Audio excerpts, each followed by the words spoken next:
ஓம் ஸ்ரீ குருபியோ நமக. ஓம் ஸ்ரீ மகா பெரியவா சரணம். குலதெய்வத்தை வீட்டில் வசியம் செய்யக்கூடிய ஒரு அற்புதமான மண். ₹1 செலவில்லாமல் 5 நிமிஷத்தில் நீங்கள் உங்கள் குலதெய்வத்தை வீட்டுக்குள்ளே கொண்டு வரலாம். குலதெய்வத்தோட சிறப்புகளை பல பேர் தெரிஞ்சிருப்போம். குலதெய்வத்தோட அருளால் பல குடும்பங்கள் சுபிட்சமாக வாழ்ந்துக்கிட்டு இருக்கு.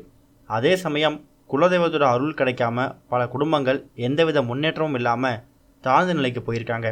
இதை புரிஞ்சுக்கிட்டு குலதெய்வத்தோட அருளை பெறுவதற்கு குலதெய்வ வழிபாட்டை நம்ம கண்டிப்பாக செய்யணும். நம்ம வீட்டிலையே மனதார குலதெய்வத்தை நினச்சி வழிபாடு செஞ்சாலே குலதெய்வத்தோட அருள் நமக்கு கிடைக்கும். அதையும் தாண்டி குலதெய்வத்தை வசியம் செஞ்சு வச்சுக்கிட்டோன்னா நம்ம வாழ்க்கையில் எந்த பிரச்சனையும் ஏற்படாது, தடைகளும் இருக்காது, நல்ல முன்னேற்றகரமான வாழ்க்கையை நம்ம பெற முடியும். அப்படிப்பட்ட குலதெய்வ வசியத்தை பற்றி தான் இந்த பதிவில் பார்க்க போகிறோம். குலதெய்வத்தை வசியம் செய்கிறதுக்கு பல வழிமுறைகள் இருக்குது. அதில் ரொம்ப எளிமையான வழிமுறை தான் இந்த பதிவில் பார்க்குறோம். இந்த வசியத்தை நம்ம எந்த தினத்தில் வேணால் செய்யலாம். முடிஞ்சவங்க வளர்பிறை நாட்களை செய்கிற மாதிரி பார்த்துக்கோங்க. குறிப்பாக வியாழன், வெள்ளி, ஞாயிற்றுக்கிழமை இந்த 3 நாள் நீங்கள் தேர்ந்தெடுத்துக்கலாம். குலதெய்வத்தை வசியம் பண்ணுறதுக்கு நமக்கு ஒரு மண் தேவைப்படும். அது என்ன மண் அப்படின்னா, எல்லார் வீட்லேயும் ஏதாவது ஒரு மூலையில் குளவி கூடு கட்டும். அந்த மண் தான் நம்மளோட குலதெய்வத்தை வசியம் பண்ணுறதுக்கான மண். அந்த குளவி கூட்டை கலைக்கக்கூடாது.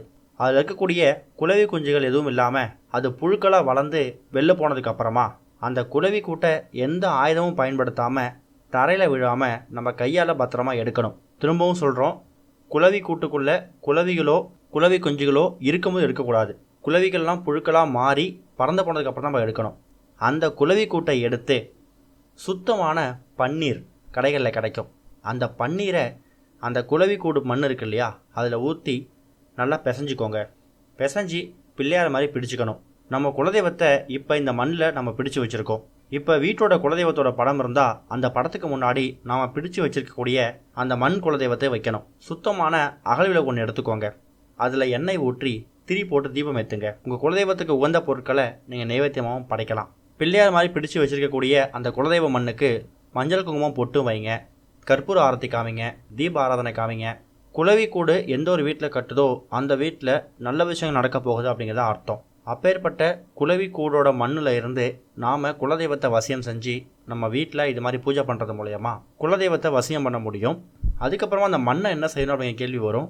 ஒரு மஞ்சள் நிற மூட்டையில் அந்த குளவி கூட்டிலேருந்து கிடைத்த மண் இருக்கு இல்லைங்களா, பிள்ளையாராக பிடிச்சிருக்கீங்களே, அதை அந்த மஞ்சள் நிற துளியில் வச்சு மூட்டையாக கட்டி அதை உங்கள் வீட்டோட நிலைவாசல் படியில் கட்டிடுங்க. அதுக்கு செவ்வாய் வெளியில் நீங்கள் சாம்பிராணி போடுங்க. இதுதான் குளவி கூடு மண் மூலயமா குலதெய்வத்தை உங்கள் வீட்டுக்குள்ளே வசியம் பண்ணக்கூடிய ஒரு அற்புதமான பரிகாரம். முன்னாடியே சொன்ன மாதிரி வியாழன் மற்றும் வெள்ளிக்கிழமைகளில், ஞாயிற்றுக்கிழமைகளில், அதுவும் வளர்பிறையில் இதை செஞ்சு பாருங்கள், நல்லதே நடக்கும். ஓம் ஸ்ரீ குருபியோ நமக. ஓம் ஸ்ரீ மகா பெரியவா சரணம்.